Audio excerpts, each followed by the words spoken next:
السلام علیکم، میں ہوں عابد مقصود ایجوکیشن فورم ودی کے ساتھ دنیا بھر میں بسنے والے تمام مسلمانوں کو ربیع الاول کے بابرکت مہینے کی مبارکباد پیش کرتے ہیں۔ آج کا ہمارا موضوع انتہائی اہمیت کا حامل ہے۔ ناظرین، جیسے جیسے دنیا میں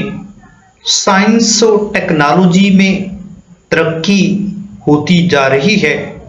ویسے ویسے ہمارے وطن عزیز پاکستان میں بھی تمام طبقات میں اعلیٰ تعلیم حاصل کرنے اور ترقی کرنے کی ایک دوڑ سی شروع ہو گئی ہے۔ ہاں، ترقی کی جستجو ہونی چاہیے، کیونکہ ترقی کی جستجو کے بغیر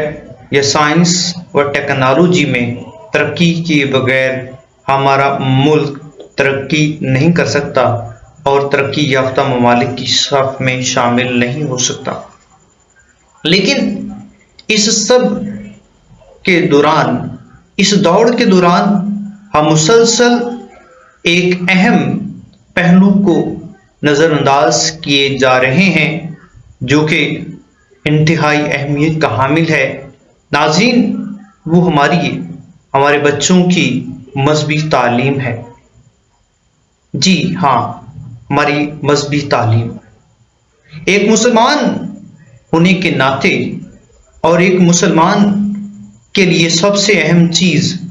اس کی مذہبی عقائد ہیں، جو کہ عام طور پہ مسلمان گھرانوں میں بچوں کی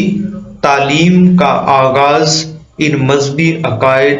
قرآن مجید کی تعلیم اور دوسری عبادات کی تعلیم سے شروع ہوتا ہے۔ ناظرین، لیکن آج ہمارے لیے لمحہ فکریہ ہے، ہمارے لیے سوچنے کی بات ہے، ہمارے لیے غور و فکر کرنے کا مقام ہے کہ آج ہم دیکھتے ہیں ہمارے تعلیمی اداروں میں زیر تعلیم بچوں میں مذہبی تعلیم کا ایک فقدان پایا جاتا ہے۔ مجھے افسوس سے یہ بات کہنی پڑتی ہے کہ ہمارے بچے ہماری بنیادی مذہبی عقائد سے بھی ناواقف نظر آتے ہیں۔ اس میں قصور کس کا ہے؟ اس میں قصور ان بچوں کا نہیں، کیونکہ بچے تو ایک خالی کنٹینر ہیں، ایک خالی پاٹ ہیں۔ اس پاٹ میں یا اس کنٹینر میں ہم جو چیز بھی بھریں گے وہ ویسی ہی جائے گی۔ اس پہلو کی طرف توجہ دینا والدین کی ذمہ داری ہے،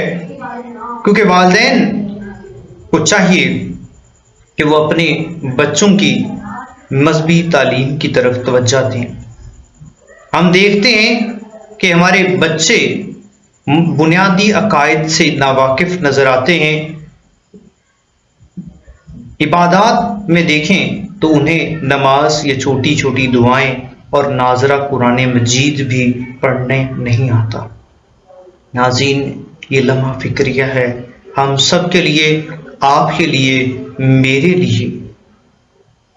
گو کہ حکومتی سطح پر اس کی طرف جو ہے کوشش کی جا رہی ہے، لیکن ناظرین، ہماری بنیادی ذمہ داری ہے کہ جب ہمارے بچے کی تعلیم کا آغاز ہو تو اس کا آغاز قرآن مجید کی تعلیم سے ہو، کیونکہ چھوٹی عمر میں اگر بچے قرآن پاک کی تعلیم اور بنیادی عقائد کی تعلیم حاصل کر لیں تو پھر ساری زندگی وہ ایک اسلامی طرز زندگی کے مطابق اپنی زندگی بسر کر سکتے ہیں۔ لیکن اگر بچپن میں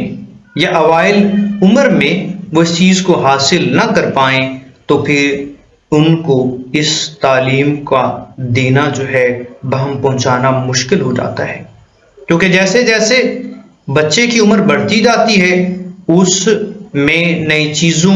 کو حاصل کرنے اور اسے اپنے حافظے میں ذخیرہ کرنے کی اس کی صلاحیت میں کمی آتی جاتی ہے۔ ناظرین، ہمیں سائنس اور ٹیکنالوجی کی تعلیم حاصل کرنی چاہیے، لیکن سائنس اور ٹیکنالوجی کی تعلیم ہمارے ساتھ ہماری قبر میں نہیں جائے گی، کیونکہ جب قبر میں حساب کتاب ہوگا تو سائنس اور ٹیکنالوجی کی تعلیم کے بارے میں کوئی سوال نہیں ہوگا۔ اس بات سے انکار نہیں کیا جا سکتا کہ سائنس و ٹیکنالوجی کی تعلیم اس دنیا میں زندگی بسر کرنے کے لیے انتہائی اہمیت کی حامل ہے، کیونکہ زندگی بسر کرنے کے لیے انسان کو روپے پیسے کی ضرورت پڑتی ہے، اور روپے پیسہ انسان تعلیم، سائنس و ٹیکنالوجی کی تعلیم حاصل کر کے ہی کما سکتا ہے۔ اس لیے سائنس اور ٹیکنالوجی کی تعلیم کی اہمیت سے بھی انکار نہیں کیا جا سکتا، لیکن سائنس اور ٹیکنالوجی کی تعلیم اس دنیا تک ہی محدود رہ جاتی ہے۔ ہم دیکھتے ہیں کہ بسا اوقات ہمیں ایسے واقعات دیکھنے کو ملتے ہیں کہ ہمارے بچوں کو کلمے نہیں آتے، انہوں نے ناظرہ قرآن مجید نہیں پڑھ رکھا ہوتا،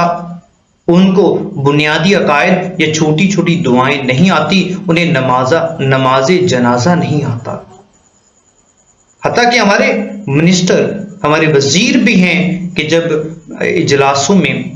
ان سے لیے تلاوت کرنے کے لیے کہا جاتا ہے تو یا تو وہ تلاوت کرنے سے ہچکچاتے ہیں یا پھر غلط تلاوت یا قرت کر جاتے ہیں،